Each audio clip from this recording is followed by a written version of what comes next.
Today I'm filming this a week plus after testing Kotihblaze, and I absolutely hate this deck, so I've decided to go the opposite direction and film a video I originally wasn't planning to. The great Zedhlans, or Zedhlans. How the hell do I pronounce this in English? Hey, what's going on, guys? I'm Mr. here. Today I am back to cover Zedlance, or Zedlancer, or Zedhlans, or I have no idea how you pronounce it in English, so you can let me know in the comments.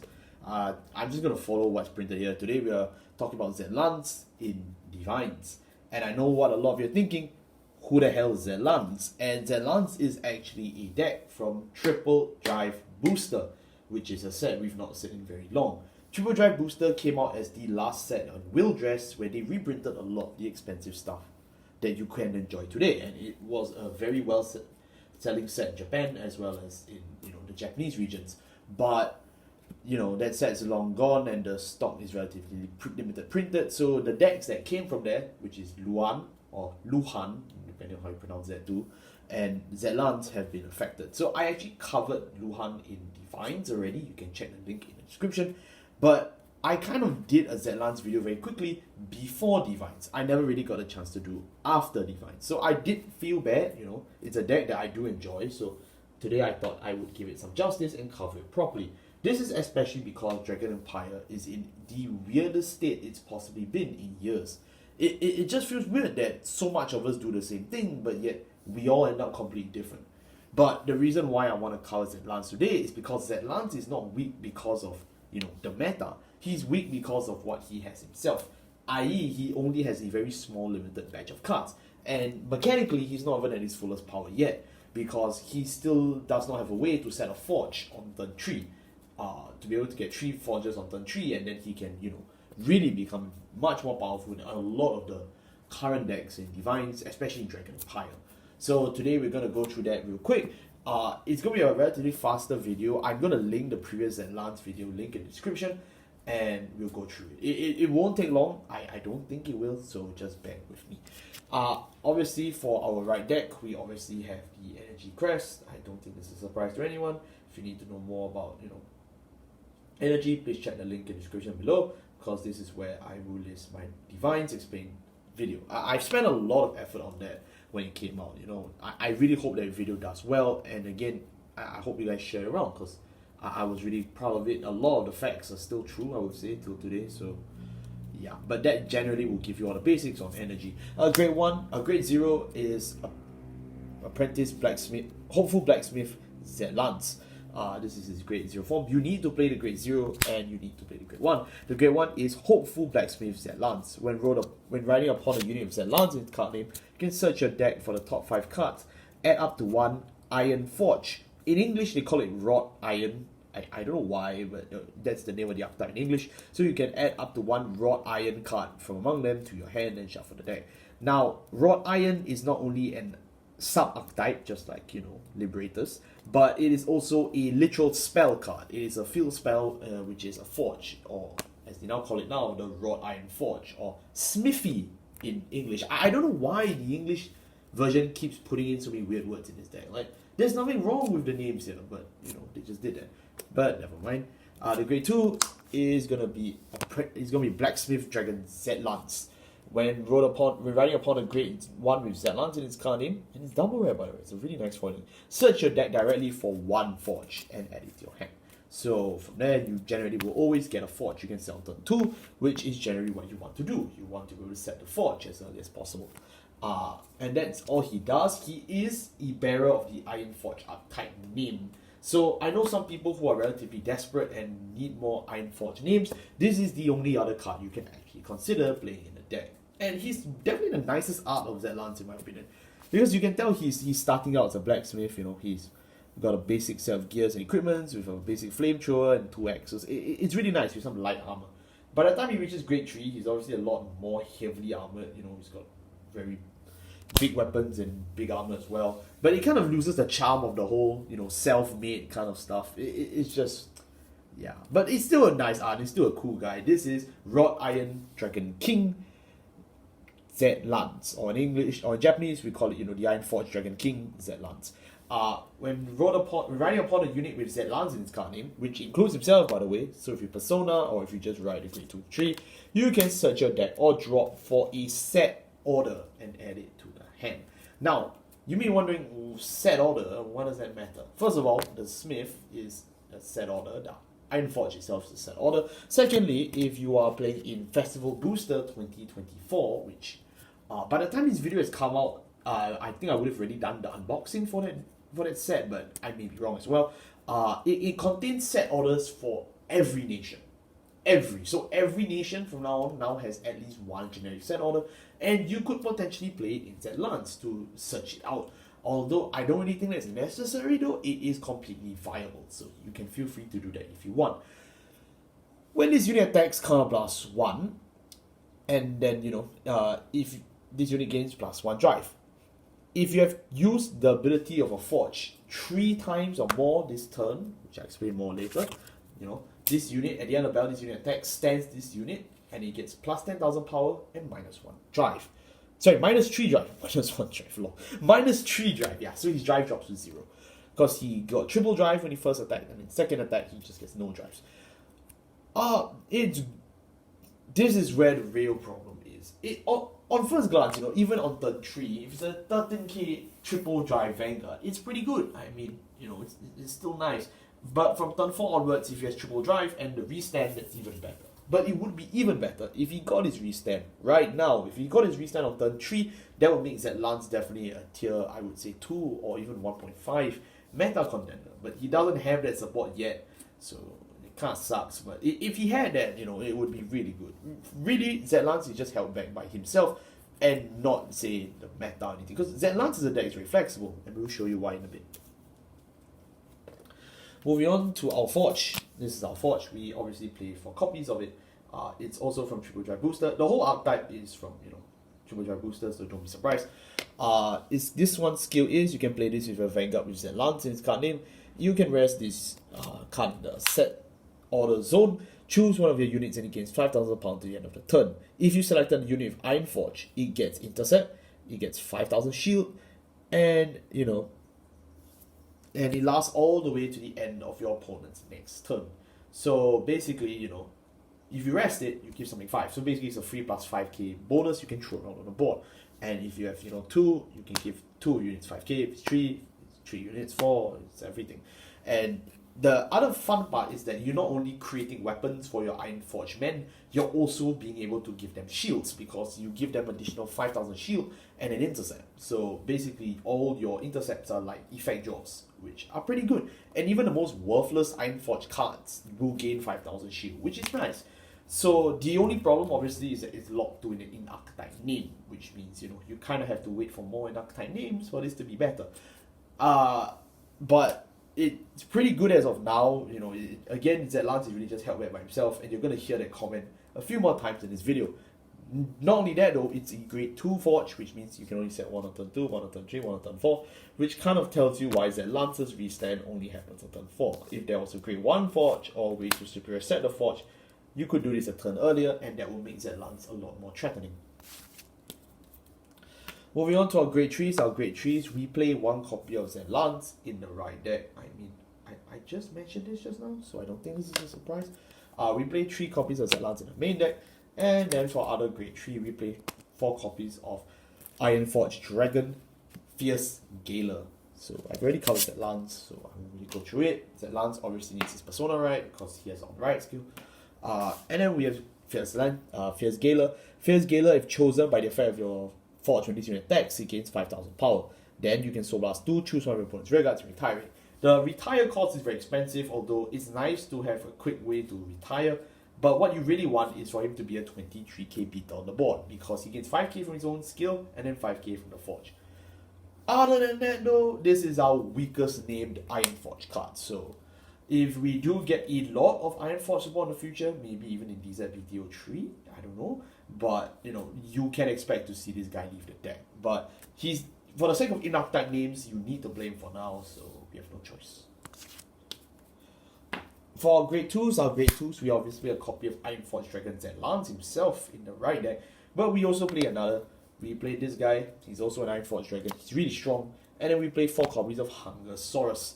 Hungersaurus is going to be a shocker to a lot of people, because the last time I put Hungersaurus in deck profile, it was for my very first Eugene deck profile, of which I will actually link my Eugene deck profiles in the bottom, in the description below. So my very first Eugene deck profile will also be there. So if you're interested in checking out what it was like indeed, 3 years ago, you can just drop by. Hungersaurus' skill though has not changed from that video. This unit gains 5000 power on the rearguard circle, and this unit cannot attack Vanguards if there is a rearguard, which means if there's a front and rearguard, which means he has to attack a front and rearguard. At face value, this looks really stupid. You go, why would I play a 15k attacker who can't even look straight?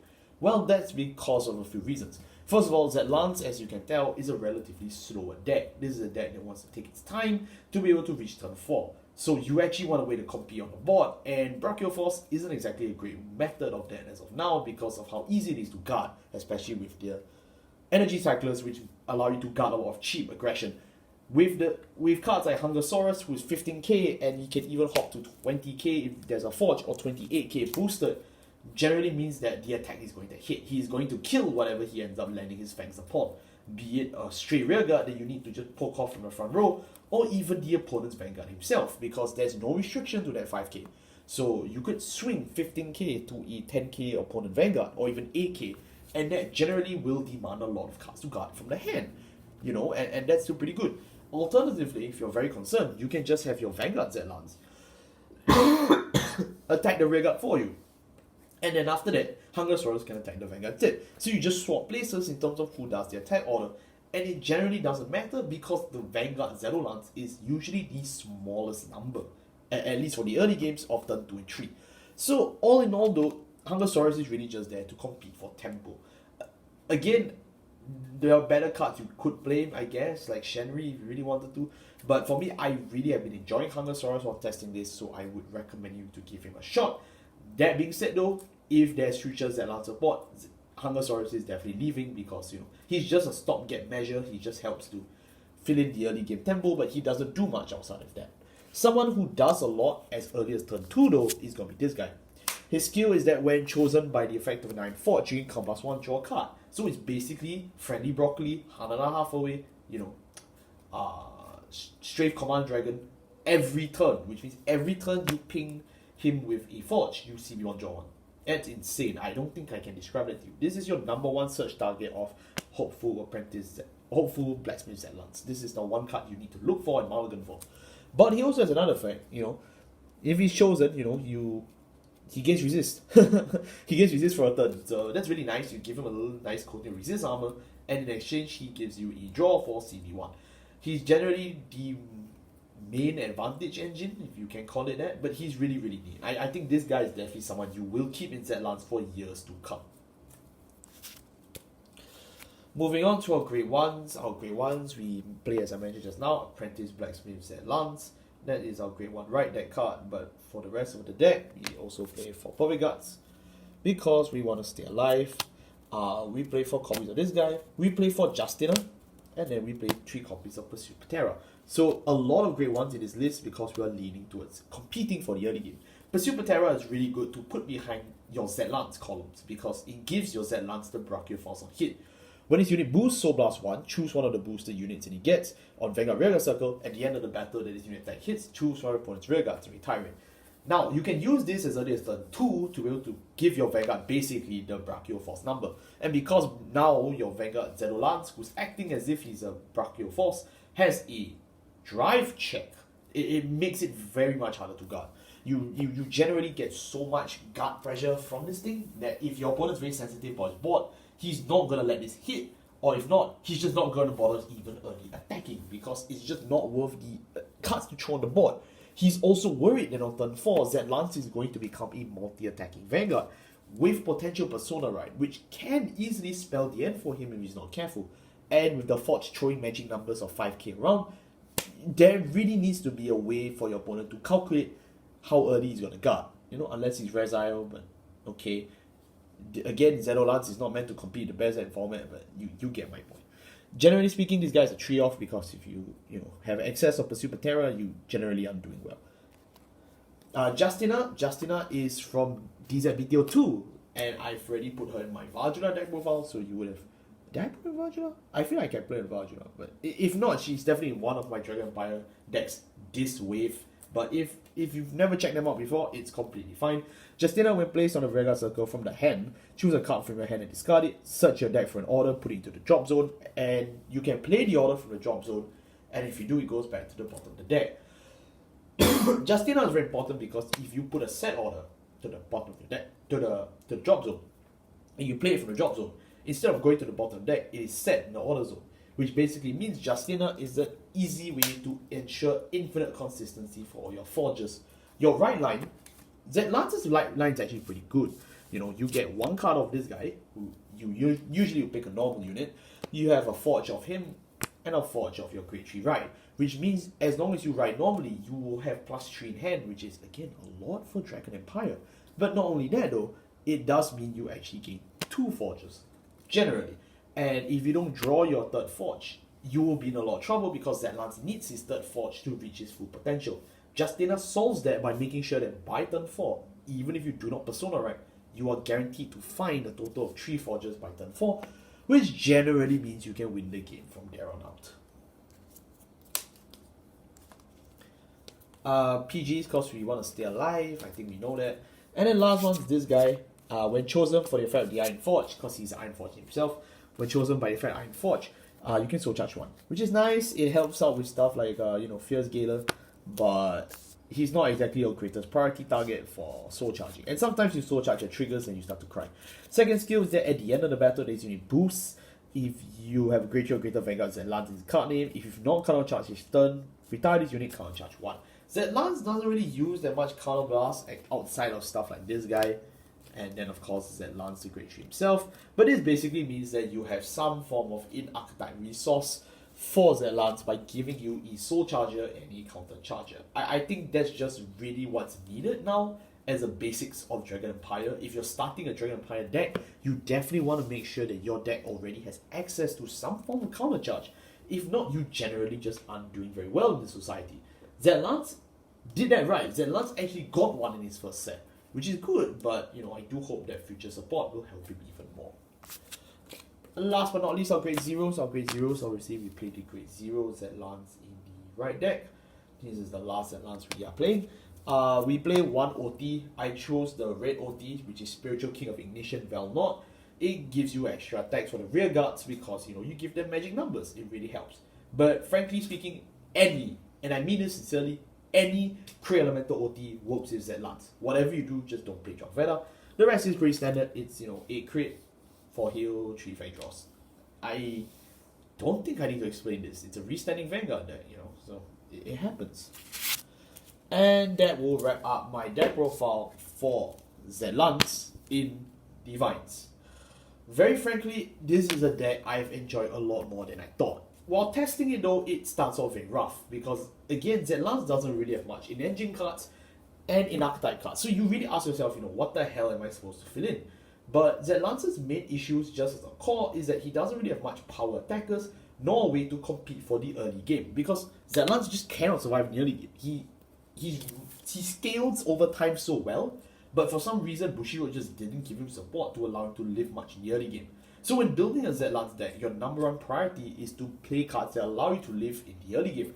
Stuff like Shenry if you can afford it, but if not, I'm trying stuff like Pursue Patera as well as Hungersaurus. Justina is definitely a much needed savior of this deck. Justina makes sure that you will always get your hands on a third forge, which means you can always play the game, which is very valuable. In Cardfight Vanguard, you do want to play the games. This is a new guild, but that being said though, I'm very, very excited for the future of this deck. I think, unlike Vermilion and Kotihblaze and dare I say even Gryandra, I think this is a deck that actually can stand from a direct evolution of its design philosophy. I definitely think that moving forward, this is a deck that Bushiroad actually needs to be careful in terms of what they print, because if they print something a bit too overtuned, Zedlance could easily even topple, what's the Vanguard Willdress, because if you actually gave its turn 3 restand, its turn 4 restand on turn 3, it basically competes with Vanguard in that category, and that could be pretty dangerous, given that, the support for Zedlance isn't just, oh, 30 card painkiller. It actually has pretty unique interactions that you could play down the line. I also do like the fact that Zedlance has a sprinkle of a defense mechanic, you know.